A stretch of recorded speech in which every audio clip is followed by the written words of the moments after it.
Hello and welcome to The Quest on Rajya Sabha TV. I'm Rakhee Bakshee, your host. The Quest is all about understanding people. The show gives you an insight into the life and career of a leading personality. And today on our show is a special guest. He's a man with many sides, the youngest member of parliament that Mumbai sent to current Lok Sabha.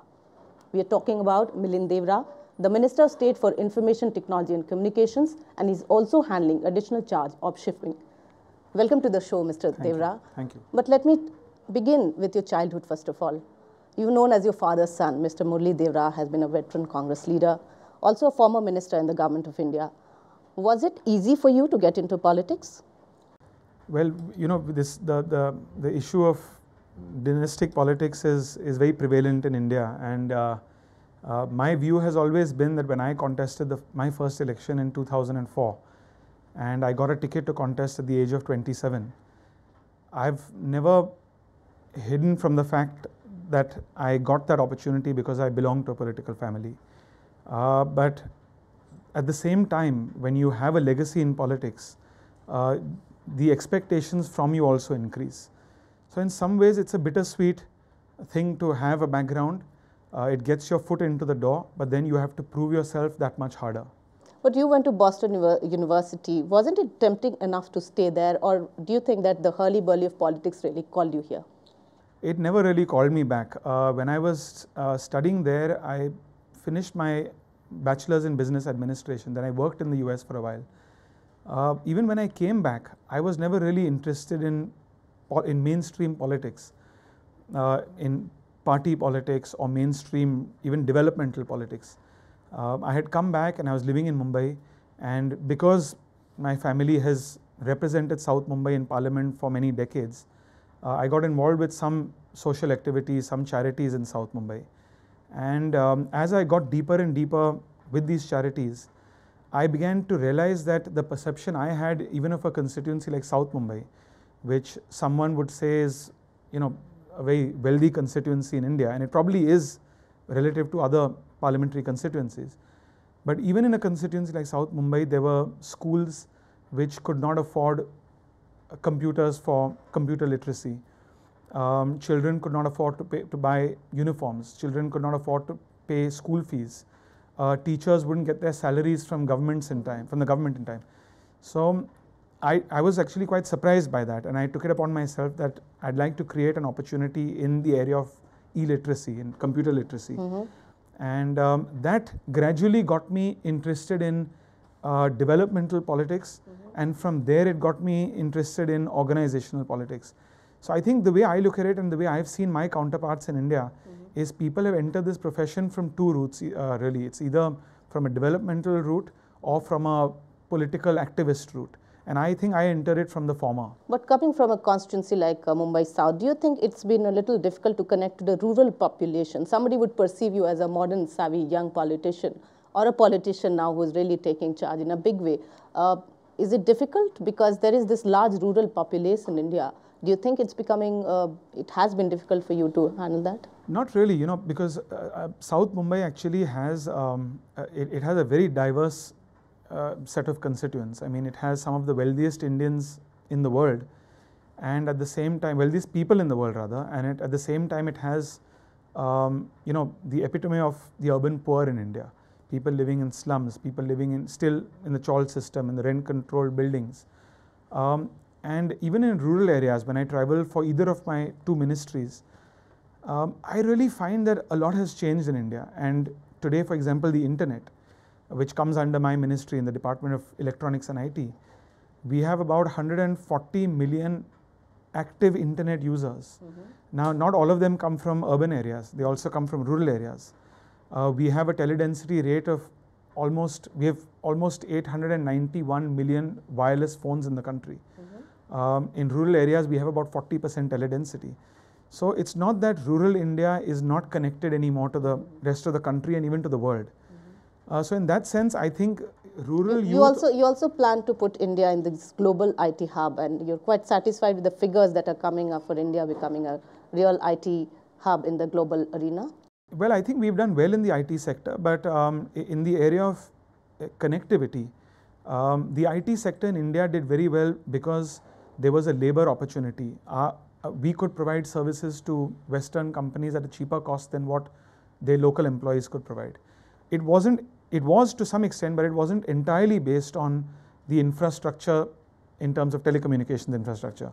What we're trying to do now is we're trying to build that telecommunications infrastructure and take it to rural areas, and take it to parts of rural areas where the private sector or even the public sector will not find viable in terms of techno-commercial feasibility. So we as government are encouraging investments in telecommunication infrastructure in those areas.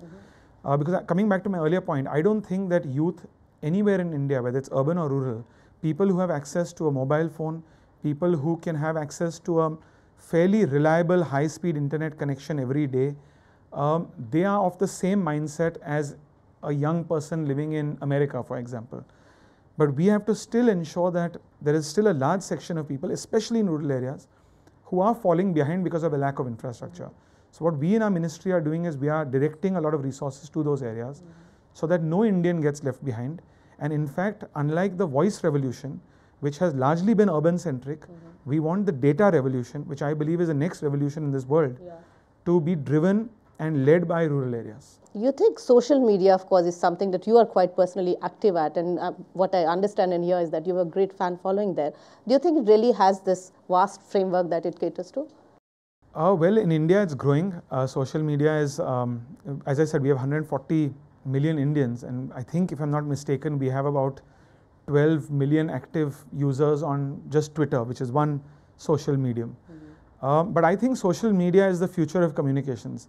And whether it's communicating with your friends, whether it's communicating as a politician to your constituents, as a business to your customers or shareholders, as even a journalist to your viewers, I firmly believe that internet-based platforms, and social media is one of those internet-based platforms, is the future of communications, in not just in India, but in the entire world. Do you think that's enough? Or, you know, in the recent cases, like we're talking about this Delhi girl and all these rape cases which are happening, and other social incidents which happen, people expect politicians like you, especially younger, to come out and really connect to them. Do you think it's enough to only connect through technology, or you think that you have to be rooted or connected through the ground also? Well, it's a good question, and I think from the profession that I come from, in politics, you can't really only depend on a virtual communication strategy. People want to see a politician, a person who they've elected to office, empowered. They want to see that person physically before them. But I think what's important is it's not an either-or strategy. You have to do both together. You have to have a physical presence. So I think politically in India, a politician 5 or 10 years from now will continue to have sabhas and programs in villages and cities. But at the same time, they can't ignore the growing number of people who want to communicate only via the internet. You have to do both. So do you think otherwise, because tweeting, for example, many politicians are now active, but sometimes we've seen it lands in problems also. Do you think otherwise, or do you agree with me or disagree with me? Well, it depends what you tweet really. It's the content. It's not the platform really. Social media to me is no different from giving a speech in a public area. It's the same thing. They're just two different mediums. What would you say about 66A? Well, I think 66A is, of course, it's a law that we administer in our ministry, and it comes under the IT Act. It's a part of the IT Act. It's being argued, so a lot of viewpoints coming in. Well, I think that what people tend to say in the public domain is that 66A to some extent should be amended. I don't think there's anybody who says you should not have laws for the internet, because as I said, I don't draw a distinction between if there's a politician who makes a hateful speech online, says something hateful online that can cause a riot or law and order problems, and says it offline in a public speech, both should be taken as seriously. Both can cause as much harm. In fact, one would argue that the internet can cause more harm, because you can retweet it, you can resend it, you can alter it, you can do so many things.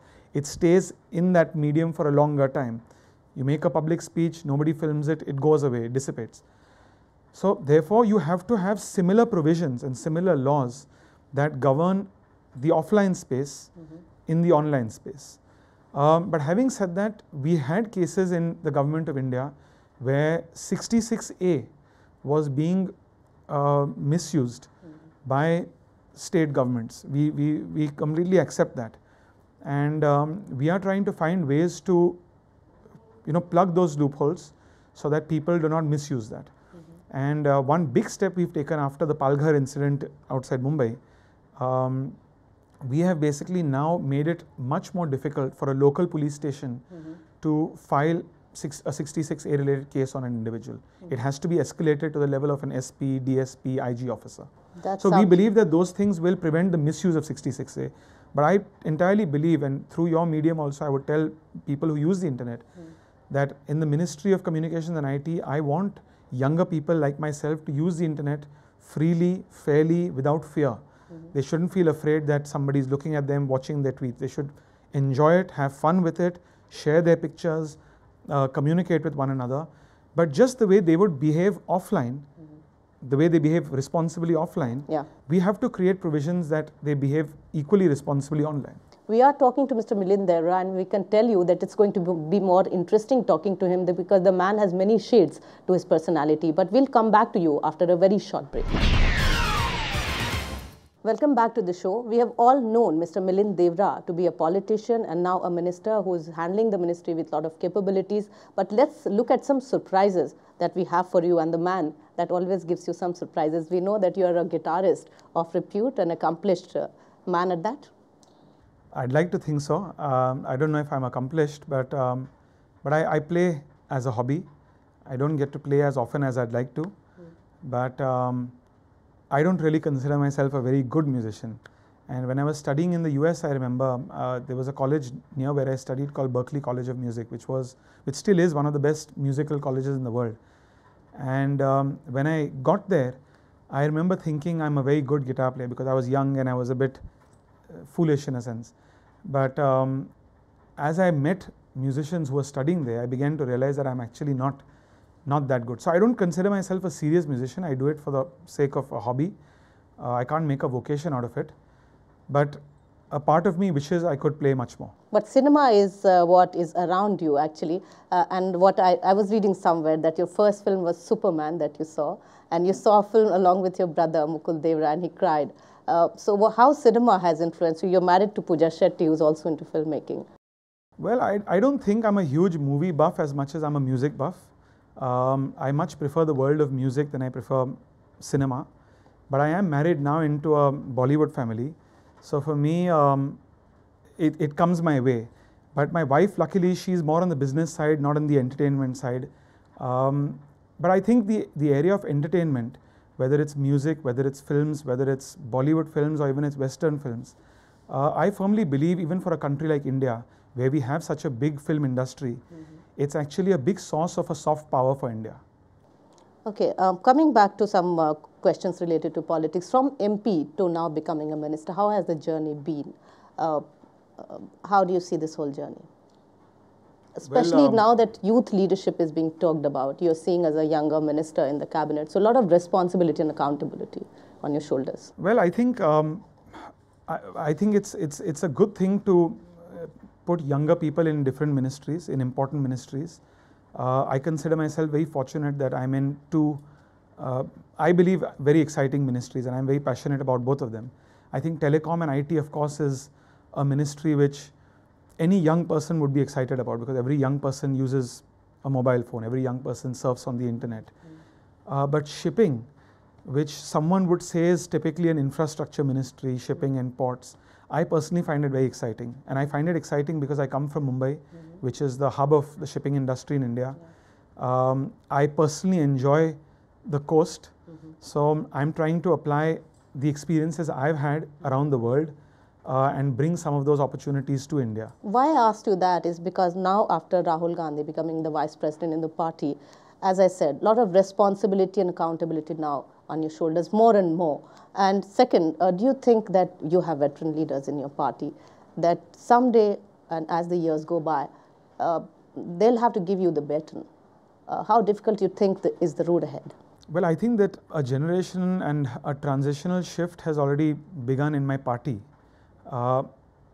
It, to some extent, has even begun in government. I mean, the fact that there are younger ministers along with senior experienced ministers, including the Prime Minister, that on its own tells you that we as a, not just as the Congress party or the UPA government, but we as a country can't really ignore that we need a right mix of experience and youth.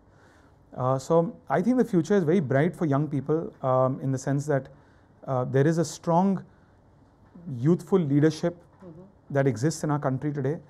And I think in the coming years to come, we'll see them, the younger leaders, it may not necessarily be someone like me, but you'll see a lot more younger leaders playing much more active roles, not just in the central government, but in state governments, in rural areas, in local bodies.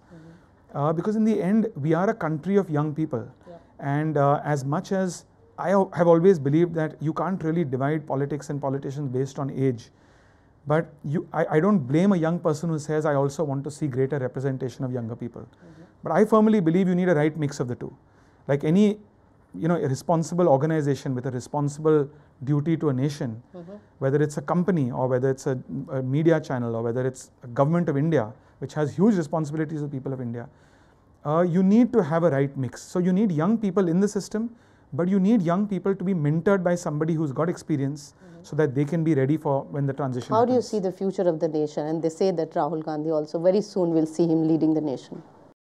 Well, I think he's made his stand clear on different instances in terms of what he wants to do. For me, I would say that his real focus is improving the organization, that's our party. And I think where he comes from is an important place, because in my own personal capacity, when I've traveled around the country, from the north, south, east or west, across religious groups, across languages, across cultures, the party I belong to has a strong tradition in India and a strong grassroots base in the entire part of the country. For various reasons, we may not have encouraged those local leaders to come up. And I think he's very passionate about that. So I'm glad that his heart is in that place, and I think he's passionate enough to bring about some positive changes. Coming back to some of the work that your ministry is doing right now, Spectrum, how do you see the past now getting a new future? Well, we are really, in the ministry, we are actually following a court order after whatever happened in the past. But I think given what happened, and things are yet to be concluded in the courts, so it's not really appropriate for me to comment on too many of those things. But I think there's a lot more clarity in this sector. For a long time, as this sector began to evolve, especially the wireless space, from the mid-90s, for almost 20 years that we've had telecommunications and teledensity in the wireless area, policies have changed, and across governments and across ministers also. And to be fair, they've changed because the demographics, the objective of different governments and different ministries was very different from time to time. So today the ministry's focus is, we do want to improve teledensity, but we also want to ensure that the government monetizes that spectrum efficiently. A few years ago it was, we want to only improve teledensity in our country, and to be fair, that policy has worked. But I think from an industry point of view, if there's somebody out there who's an entrepreneur in this space, who wants to set up a mobile company, who wants to set up a VAS company, wants to create applications for mobiles, the future is very bright. Because as I said, we are now even going into rural areas where the private sector doesn't find interesting commercially. And we are spending a lot of taxpayers' money, bringing all our public sector companies together. And in about 2.5 lakh panchayats in India, we will have connected them to a optical fiber, very high-speed internet backbone. One very important question here, which is about health hazards caused by radiation, and you actually took it up in a big way. The parliamentary committee actually thought about it and very seriously. What is being done? Well, there's radiation from two things. There's radiation from towers, and there's... I'm talking about the cell tower. Yeah, and there's radiation from handsets also. For both of them, we have, we've actually from 2008, we've followed global norms that are set by WHO, that almost 80% of the world follows. As recently as September 2012, just less than maybe 6 months ago, we actually made those norms 10 times more stringent for mobile towers. And we did that because although we've actually now, we have more stringent norms than what Europe has. We have more stringent norms than what the entire Asia has. We have more stringent norms than what some of the most developed telecom economies in the world like Japan and Korea have.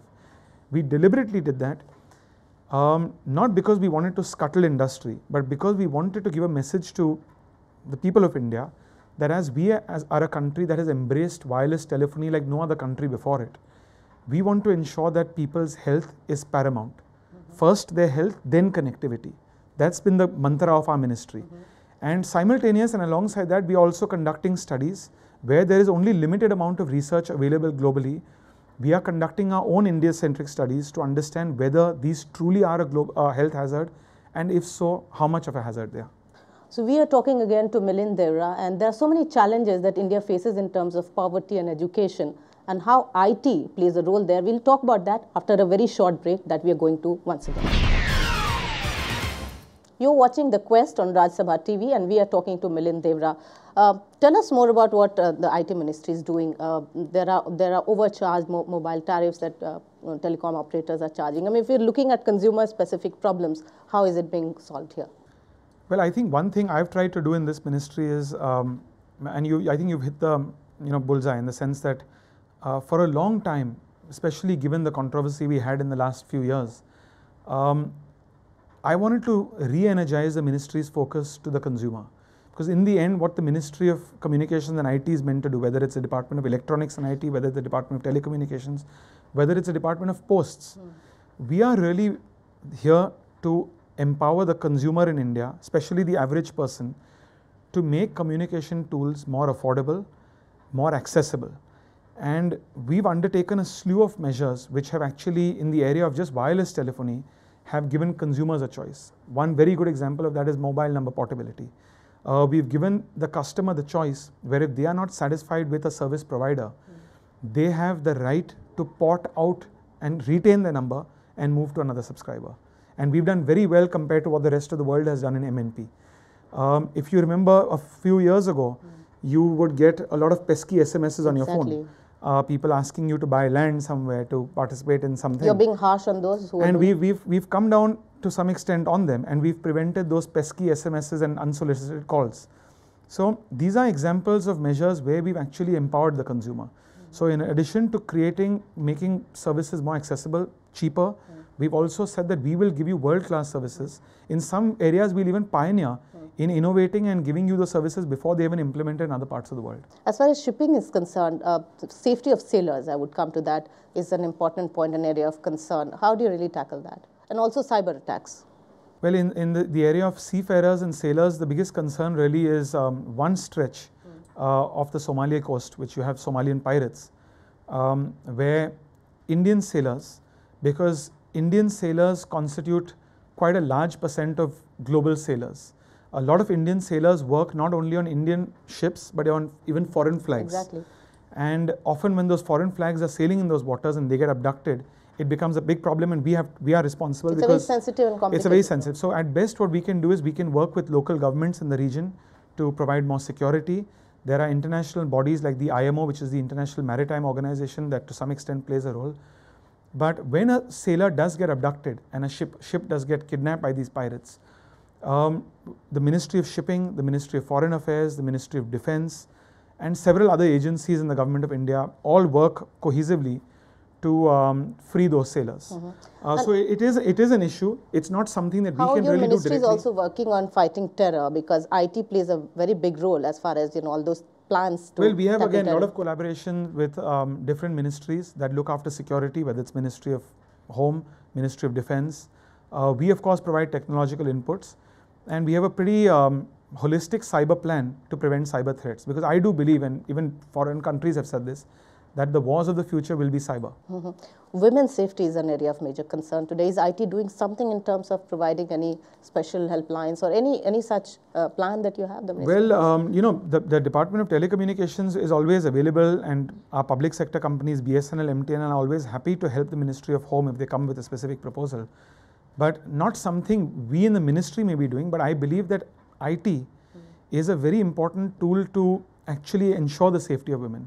I think with different applications on the phones, there's a lot of innovative solutions that a woman can download on her phone, which can in some ways allow her to communicate an emergency service if she's being harassed. Just like I believe IT is a very important tool to even curb corruption. Exactly. It's a very important tool to even improve governance. And we have a huge national e-governance plan which will actually eliminate the bureaucratic layer that to some level you can say causes the everyday corruption that the common man has to go through. My final question, Milind Deora after 10 years. A lot grayer and hopefully having some more time to do the other things that I love, like music. Thank you so much. So this was Milind Deora for you, a politician with a vision and somebody who wants to build a better India. Thanks for watching The Quest on Rajya Sabha TV. We'll be back to you with a new guest again on this show. Thank you so much. Goodbye.